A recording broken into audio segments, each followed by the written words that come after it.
Sənin qabağına çıxan hər hansı bir hadisə sənin imtahanındır. Hər hadisə, istər xoşluq, istər əziyyət, fərq eləməz. Allah sənə rifahla da imtihan eləyir, əziyyətlə də imtihan eləyir, soyuqda nə edəcəksən, istidə nə edəcəksən, yağışda nə edəcəksən, qarda nə edəcəksən. Budur məsələ ki, qabağa hər nə çıxırsa çıxsın, onu Allah istəyən kimi yola ver.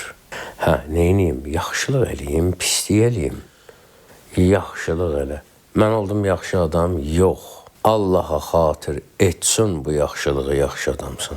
Əgər Allaha xatir etmirsən, hələ yaxşı adam ola bilmir. Hələ ki, yaxşılıq eləyirsən, amma hələ yaxşı adam ola bilməmsən. Niyə? Çünki Allaha xatir eləməlisən.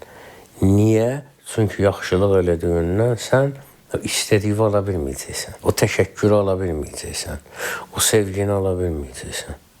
Niyə? Çünki umacağın var ondan. İnsan umduğundan küsür. Amma umma, yaxşılıq elə, heç təşəkkür belə umma. Ver onu Allaha. O sənə pislik eləsə, axı sən Allaha vermirsən bunu.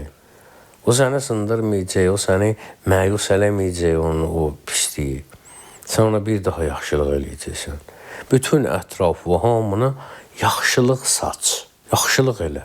Və bu yaxşılığın da müqabilində heç nə umma. Allaha xatir elə. Onda olarsan yaxşı adam. Yoxsa hər yaxşılıq eləyən yaxşı adam olmur. Bir var ki, salih əməl olsun. Bir var ki, salih adam olsun. Salih əməl odur ki, mən bir adamam, məndən yaxşı iş sadir oldu, çıxdı, yaxşı iş gördüm. Bu olur yaxşı iş. Salih əməl.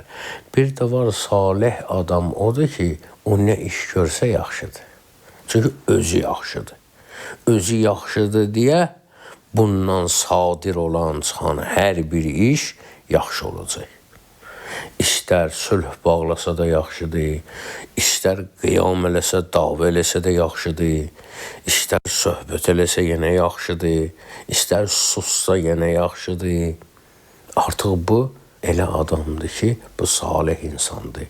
Bu hər səhnənin qəhrəmanıdır. Hər vaqiədə bir hadisə törənsə, nəsə olsa, o nə reaksiya versə, ən yaxşısını vermiş olacaq.